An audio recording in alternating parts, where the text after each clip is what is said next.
Vocês pediram tanto para eu fazer esse vídeo sobre comprar imóvel, alugar imóvel, quanto que vale a pena financiar? Será que vale a pena? Tem algum caso que vale a pena fazer um financiamento? É tudo isso que eu expliquei nesse vídeo, eu tenho certeza absoluta que vai te acrescentar, vai te ajudar a tomar boas decisões, a não errar, porque querendo ou não, esse tipo de decisão é o que todo mundo tem dúvida e tem muito dinheiro e tempo envolvido, então é de suma importância que você entenda alguns pontos que eu citei nesse vídeo e que dificilmente a gente vê na internet. Então eu espero de verdade que você goste, me acompanhe que você não vai se arrepender.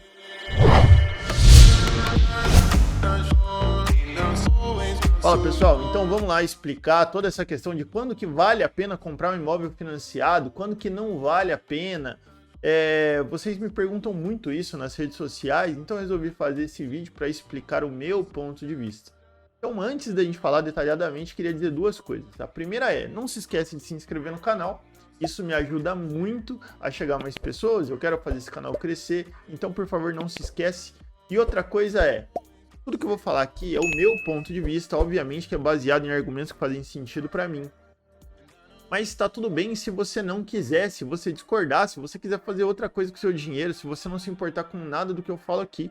No final das contas, o dinheiro é seu, você faz o que você quiser, beleza? Mas eu tenho aqui como objetivo e como missão de educador financeiro te elucidar alguns pontos que pode ser que você não tenha aprendido até hoje na sua vida, para que você consiga pensar em diferentes ângulos e aí sim chegar numa conclusão um pouco mais sensata e não apenas cega só porque te ensinaram que é dessa forma, beleza? Então vamos lá, olha só. Quando que para mim não vale a pena financiar, tá? Primeiro, não vale a pena financiar quando você faz uma parcela muito alta, muito além daquilo que você poderia pagar. E além disso, uma parcela que se você fosse alugar amanhã ou depois esse mesmo imóvel, você não conseguiria alugar pelo mesmo valor da parcela. Então presta atenção nesse primeiro ponto, eu sob condição nenhuma jamais financiaria com um valor de parcela maior do que o mesmo aluguel no mesmo local. Por que eu estou querendo dizer isso? Vamos a um exemplo prático. Você vai comprar um imóvel de 300 mil reais e o valor desse financiamento que você vai fazer, a parcela vai ficar 3 mil reais, 2.800, normalmente gira em torno desse valor. E se você for alugar esse imóvel, você consegue alugar ele por 1.500, mais ou menos. Gente, na minha concepção não faz sentido nenhum correr esse risco, sabe por quê? Porque se amanhã ou depois você fica desempregado, e venhamos e convenhamos, você está fazendo uma dívida de 30 anos e ao longo desse período muita coisa acontece, mesmo que você queira sair do imóvel e morar na casa da sua mãe, com a sua família, o que você vai fazer com esse imóvel? Porque se você alugar, você vai alugar por muito menos do que o valor da parcela, ainda vai ter que inteirar. Então repara que você está correndo um risco muito grande por um período muito longo. Na minha concepção, isso não faz sentido nenhum. Isso sem falar os juros que você paga. Na minha concepção, compensa muito mais você não se vincular à dívida de longo prazo e ter a possibilidade de amanhã ou depois mudar para um imóvel melhor ou para um imóvel mais simples, se a sua condição financeira for alterada, seja para mais ou seja para menos, do que você se vincular ao longo de muito tempo. Eu vou mostrar para vocês aqui, é importante que vocês tenham noção, que vocês façam cálculos quando vocês vão fazer um financiamento, para que vocês tenham noção de tudo que vai acontecer. Aqui, ó, eu entrei no site do Faz a Conta. No site do Faz a Conta, eu fiz uma breve simulação aqui, ó, de um imóvel de 300 mil reais, que é, um imóvel médio, vamos dizer assim. Não é o mais simples, também não é o mais top, o mais rico, só para vocês terem uma ideia. E aqui, ó, 300 mil reais financiados por 10 anos a uma taxa de juros de 0,72, que é uma taxa hoje média no mercado, mensal. Olha como que funciona a tabela saque. Eu não sei nem se você tinha noção disso, mas a tabela saque é o seguinte, ela é uma tabela regressiva e todo mês desconta o valor da dívida total mais os juros. Só que no começo dessa tabela, repara o seguinte, você tem aqui uma parcela de 2.900, mais ou menos em torno de 3 mil reais, que foi o que eu tinha citado. Quanto vai abater da sua dívida total? Um valor fixo de 833 reais. E qual é o valor dos juros que você está pagando nessa primeira parcela que você vai pagar? 2.160, ou seja, da sua dívida total só subtrai 833 e R$ 2.160 são juros. E assim segue sucessivamente por todas as parcelas. Repara que a parcela vai diminuindo porque os juros vão diminuindo ao longo do tempo. Mas a amortização é sempre a mesma. E se você descer aqui lá no final, ao longo de 30 anos, olha o que vai acontecer.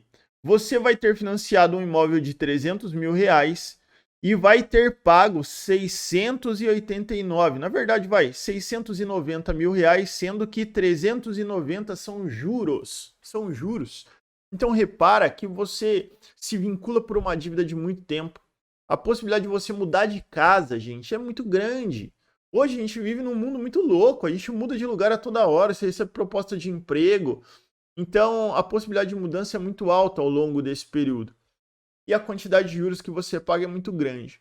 E aí você pode falar assim para mim, Du, mas eu quito isso muito antes, cara. Em no máximo 10 anos eu quito esse imóvel. Eu falo, beleza, então vamos fazer a conta. Eu peguei aqui, ó, eu copiei essa tabela, simplesmente copiei essa tabela aqui dos primeiros meses, tá vendo? E eu selecionei aqui em amarelo, ó, até o mês 120, né? Que seriam aqui os 10 anos, como se você demorasse 10 anos para quitar esse imóvel. E aí vamos fazer a soma na coluna de juros, o quanto de juros você paga, você desembolsa ao longo de 10 anos? Então você vai fazer aqui junto comigo. E aí a gente vai ver se você paga menos juros, quanto que você paga ao longo de 10 anos fazendo um financiamento, ainda que você demore ao invés de 30 anos, 10 anos. Acabei de fazer a soma. Olha quanto você pagou de juros nesse imóvel nos 10 anos. Você pagou 216 mil. Ou seja, você tem um imóvel agora que você comprou por 300 mil, você pagou 216 mil reais. Esse imóvel, para ficar no 0 a 0, ele tem que... Isso sem contar a inflação, tá? Não tô nem contando depreciação. Mas para ficar no 0 a 0, ele tem que valer 516 mil reais. Será que o seu imóvel no período de 10 anos, de 300 mil, tá valendo agora 516? Não sei. Então, esse é um dos motivos pelos quais para mim não faz sentido nenhum. Você realmente perde dinheiro, você está declarando que você vai perder dinheiro. E quando você faz uma parcela muito alta, a possibilidade de alguma coisa acontecer, alguma intercorrência, e você não conseguir suprir isso, porque você já vai ter um aluguel para pagar. Porque, sei lá, você ficou desempregado, você teve que ir para um lugar mais barato, mas aí o valor do aluguel do apartamento que você alugou, enfim, não está suprindo a parcela. Então, eu acho que você tem que pensar, fazer esses cálculos, ver se realmente faz sentido para você. E Du, quando que faz sentido? Será que tem alguma situação que faz sentido fazer esse financiamento? Olha, partindo do princípio que você vai perder dinheiro, eu só faria um financiamento se o meu valor da parcela fosse igual ou menor ao meu valor do aluguel no mesmo local. Quer um exemplo? Quando eu tinha 20 anos, eu não tinha muito conhecimento, eu comprei um imóvel financiado e o valor do meu financiamento ficava em R$650 e eu alugava esse imóvel por 700. Então, nesse caso, faz sentido, porque você só vai estar trocando banana por banana. A única diferença é que você tem uma dívida de longo prazo. Mas se você precisar sair do imóvel, você consegue alugar ele pelo mesmo valor da parcela, e aí tudo bem. Repara que isso só se aplica quando os juros são pequenos e normalmente quando o valor do imóvel é baixo. Porque quando a gente está falando de imóveis de 300, 400, 500 mil reais, isso já não se aplica. Dificilmente você vai conseguir fazer uma parcela pequena e conseguir alugar pelo mesmo valor da parcela. Então eu, Eduardo, não faria isso. Hoje, sabe o que eu faço? Mas isso, volto a dizer, é uma escolha minha. Você faz o que você quiser com o seu dinheiro. Ao invés de eu ter um imóvel de 300 mil reais, eu moro num imóvel que gira mais ou menos em torno de 300 mil reais. E por que eu tomo essa decisão? Porque 300 mil reais, pensa comigo, esse cara tem esse imóvel e eu pago hoje mais ou menos em torno de 1.350, 1.400 reais de aluguel. Isso na minha localidade. Eu sei que você pode morar em um lugar completamente diferente aqui, com outra realidade. Eu estou te falando o que acontece na minha vida. E aí, esse imóvel está alugado, o cara paga condomínio, porque esse valor é o valor total, então ele ganha mais ou menos R$1.000 por mês. R$1.000 por mês, ele está ganhando em torno de 4% de rentabilidade ao ano. Com esses 300 mil reais, se eu coloco em fundos imobiliários, eu consigo mais ou menos uma média de 6,5% a 7% de dividend yield. Isso vai me gerar em torno de R$ 1.750, ou seja, com esse valor, eu pago o valor do aluguel e ainda me sobra dinheiro para investir todos os meses. Na minha concepção, a decisão mais inteligente. Isso sem falar que eu não tenho vínculo com local geográfico, eu não tenho vínculo com dívida. Se eu quiser amanhã ou depois pegar esses 300 mil reais e vender, né, os fundos imobiliários, eu pego esse dinheiro, vender um imóvel é muito mais difícil. Então, na minha concepção, não vale a pena eu ter um imóvel muito menos financiado, onde eu vou perder dinheiro. Eu consigo aplicar o meu dinheiro e fazer ele rentabilizar mais, mas isso é uma decisão pessoal. Eu só queria que você tivesse noção do quanto que você perde com os juros, que não adianta você querer pagar mais cedo, que você vai perder dinheiro do mesmo jeito. Nesse caso, nessa simulação, a gente está falando de uma perda aí de mais de 200 mil reais. Então, bom, eram esses detalhes simples que eu queria elucidar para você. Quando que vale a pena? Vale a pena quando o valor da parcela é baixo, vale a pena quando o valor da parcela... Aliás, não é que vale a pena, é que é menos mal, tá? Menos mal quando o valor da parcela é baixo e quando o valor da parcela é igual ao valor do aluguel. E o último ponto que eu queria só encerrar esse vídeo é o seguinte: faça uma dívida, se você tiver que fazer, quando ela é muito menor do que aquilo que você ganha no mês. Tenha consciência disso. Não adianta você querer dar um passo maior do que a perna. Você ganha 2 mil reais, você quer fazer uma dívida de 1.000. Você ganha 3 mil reais, você quer fazer uma dívida de 2. Não vale a pena, pô. Porque, pensa comigo, sobra muito pouco dinheiro, sobra pouquíssimo dinheiro para todas as outras coisas da sua vida. E se amanhã depois você ficar desempregado, você vai ficar desesperado.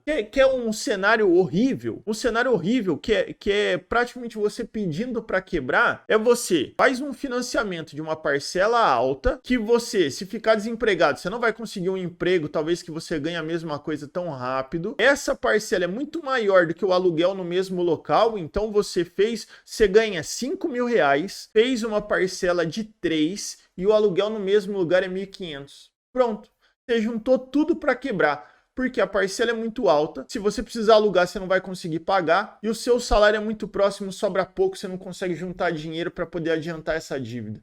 Então, eu, Eduardo, não faria isso. Hoje eu moro de aluguel, sou muito feliz do jeito que eu sou. Pode ser que amanhã ou depois eu compre um imóvel? Pode ser sim, mas quando um imóvel for apenas uma parcela muito pequena do total de dinheiro que eu consigo acumular, ao invés disso, eu prefiro morar de aluguel, ter essa flexibilidade. Se amanhã ou depois eu quiser mudar de cidade, eu mudo de cidade. Se eu quiser mudar para um imóvel mais caro, eu mudo. Se eu quiser mudar para um imóvel mais barato, eu mudo.